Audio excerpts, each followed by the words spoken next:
जय हिंद। स्वागत है आपका डेली करंट अफेयर्स की क्लास में। इसी के साथ आज की क्लास फिर से स्टार्ट करते हैं। आज का सुविचार है, जब आप अपने आप पर विश्वास करते हैं जब आप अपने ऊपर विश्वास करते हैं तो कुछ भी संभव हो सकता है। इसी के साथ आज की क्लास स्टार्ट करते हैं। गिद्धों पर दुष्प्रभाव के कारण केंद्र सरकार ने पशु दर्द निवारक निमुसुलाइड पर लगाया प्रतिबंध। निमुसुलाइड एक प्रकार की दवा है जो पशुओं में दर्द रहित इंजेक्शन है, जो कि हम किसी भी पशु पे दर्द रहता है तो डॉक्टर लोग उसमें निमुसुलाइड नाम के इंजेक्शन लगा देते हैं, टैबलेट खिला देते हैं।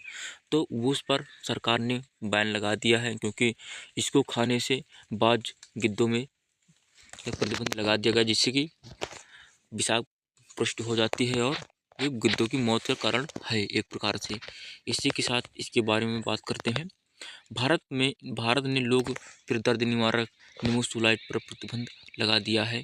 बरेली के जयनगर में भारतीय पशु चिकित्सा अनुसंधान संस्थान IVRI के वैज्ञानिकों द्वारा किए गए अध्ययनों से गिद्धों के लिए इससे विषाक्त होने की पुष्टि हुई है।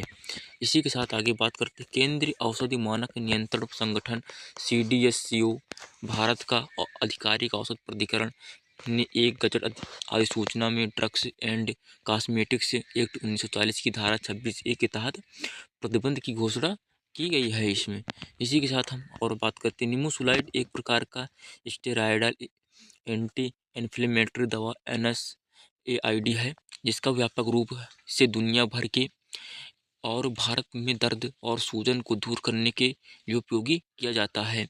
निमुसुलाइड के समान डाइक्लोफेनाक नामक दवा पर भारत, पाकिस्तान और नेपाल में 2006 में और बांग्लादेश में 2010 में प्रतिबंधित कर दिया था। इसी के साथ आज के ऑनलाइन क्वेश्चन पर बात करते हैं, जो कि निम्नलिखित में से किस राज्य सरकार ने आपातकालीन के दौरान जेल गए लोगों को 20,000 रुपये मासिक पेंशन की मंजूरी दी है? उड़ीसा सरकार ने आपातकाल के दौरान जो भी लोग जेल गए हैं उनको 20,000 रुपये की मासिक पेंशन देने की मंजूरी कर दी है। इसी के साथ आगे बात करते हैं। 14 जनवरी 2025 को केंद्रीय मंत्री पीयूष गोयल ने कहाँ राष्ट्रीय हल्दी बोर्ड का उद्घाटन किया है? वो नई दिल्ली में केंद्रीय मंत्री पीयूष गोयल ने राष्ट्रीय हल्दी बोर्ड का उद्घाटन किया है। इसी के साथ आगे बात करते हैं। हाल ही में किस देश ने अपादस्थ राष्ट्रपति यून सूक योल को अधिकारियों ने गिरफ्तार कर लिया है? वो दक्षिण कोरिया के राष्ट्रपति यून सूक योल को अधिकारियों ने गिरफ्तार कर लिया है, इसमें कोई भड़काऊ मैसेज के कारण। इसी के साथ आगे बात करते हैं। निम्नलिखित में से किसने 15 जनवरी को मुंबई से नौसेना डाक यार्ड में नौसेना के 3 अग्रणी जहाजों INS सूरत, INS नीलगिरी और INS वाघसीर को राष्ट्र को समर्पित किया है? वो प्रधानमंत्री नरेंद्र मोदी ने इन 3 जहाज़ों को नौसेना को सौंप दिया है। इसी के साथ आगे बात करते हैं। हाल ही में कहाँ प्रधानमंत्री नरेंद्र मोदी द्वारा भव्य श्री श्री राधा मदन मोहन जी का मंदिर ISKCON टेम्पल का उद्घाटन किया गया है? वो हो जाएगा नवी मुंबई में श्री श्री राधा मदन मोहन जी के मंदिर का उद्घाटन किया गया है। इसी के साथ आगे बात करते हैं। वर्तमान में 15 करोड़ 40 लाख टन से घटकर कितना हो गया है? वो 14 करोड़ 90 टन कर दिया गया है इसका बजट। इसी के साथ आगे बात करते हैं। खनिज क्षेत्रों को चुनौतियों पर विचार विमर्श करने के लिए फ्यूचर मिनरल्स फोरम 2025 का शुभारंभ कहाँ किया गया है? वो रियाद में खनिज क्षेत्र की चुनौतियों पर विचार विमर्श करने के लिए फ्यूचर मिनरल्स फोरम, जो कि रियाद में शुरू किया गया है। इसी के साथ हम आगे बात करते हैं। हाल ही में किस एशियाई देश ने माघ संक्रांति सांस्कृतिक त्यौहार मनाया है? और नेपाल देश ने एशियाई माघ संक्रांति सांस्कृतिक त्यौहार मनाया है। इसी के साथ हम आगे बात करते हैं। भारत ने 15 जनवरी को कौन सा सेना दिवस मनाया है? वो 77वां 15 जनवरी को सेना दिवस के रूप में मनाया है। इसी के साथ हम और आगे बात करते हैं। ये अभी रिपीट हो गया है, मैं कुछ क्वेश्चन को रिपीट कर किया हूँ क्योंकि आप लोगों को याद है कि नहीं है। हाल ही में किस देश ने अपादस्थ राष्ट्रपति यून सूक यूल को अधिकारियों ने गिरफ्तार कर लिया है। ये दक्षिण कोरिया के राष्ट्रपति को गिरफ्तार कर लिया है। हाल ही में भारत द्वारा डैश पीढ़ी में एंटी टैंक मिसाइल नाग MK2 का सफल प्रशिक्षण किया है। वो तीसरी पीढ़ी की एंटी टैंक मिसाइल नाग MK2 का सफल प्रशिक्षण हाल ही में पोखरण में कर दिया गया है। इसी के साथ आगे बात करते हैं।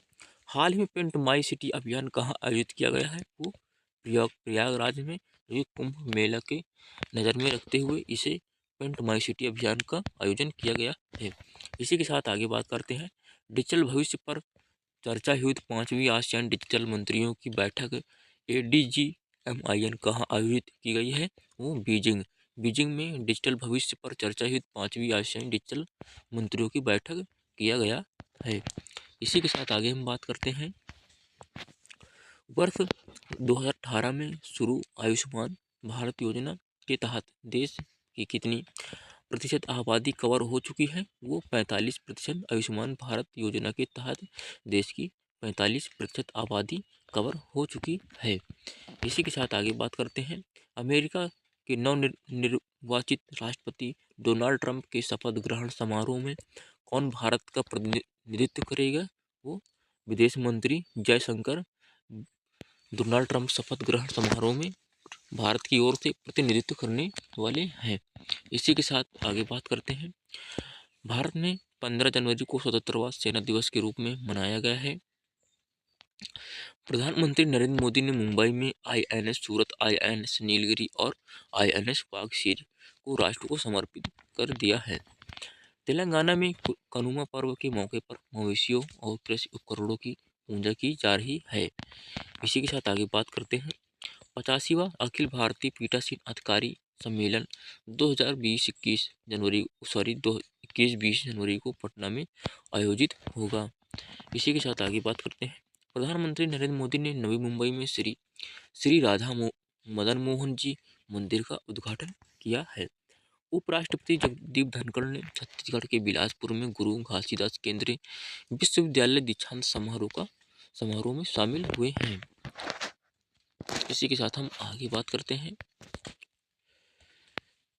पल्ले गंगा रेड्डी को राष्ट्रीय हल्दी बोर्ड का पहला अध्यक्ष नियुक्त किया गया है। आपको अभी ऊपर बताया है कि राष्ट्रीय हल्दी बोर्ड के उद्घाटन कहाँ पर हुआ है? ये नई दिल्ली में हुआ है। और किसने किया है? ये केंद्रीय मंत्री पीयूष गोयल ने किया है। इसी के साथ आगे हम बात करते हैं। देश के कोयले आयात में अप्रैल-अक्टूबर के दौरान 3% से अधिक की कमी आई है। फ्यूचर मिनरल्स फोरम 2025 रियाद में शुरू हुआ है, जिसमें 85 देशों ने प्रतिनिधित्व भाग ले रहे हैं। प्रधानमंत्री नरेंद्र मोदी के साथ परीक्षा पे चर्चा में रिकॉर्ड 3.25 करोड़ छात्रों ने पंजीकरण कराया है, जो कि ये हाल ही में जारी हुआ था। इसी के साथ स्ट्रेटेजी के MCQ पे बात करते हैं। निम्नलिखित राज्यों में कहाँ भारत का प्रथम कार्बन न्यूट्रल फार्म स्थित है? वो केरल में भारत का प्रथम कार्बन न्यूट्रल फार्म स्थित किया गया है। इसी के साथ अगले प्रश्न पर बात करते हैं। कैवल्य शब्द किस धर्म से संबंधित है? ये कैवल्य धर्म जैन धर्म से संबंधित है, जो कि ये बहुत महत्वपूर्ण, ये पिछली बार ग्रुप D में पूछा गया था ये, और MTS का भी ये सवाल रह चुका है। इसी के साथ आप लोगों को इस बात को ध्यान में रखना है। किस उद्योग द्वारा बॉक्साइट कच्चे माल के तौर पर इस्तेमाल किया जाता है? ये एल्युमिनियम को बॉक्साइट कच्चे माल के तौर पर इस्तेमाल किया जाता है। इसी के साथ हम आगे बात करते हैं।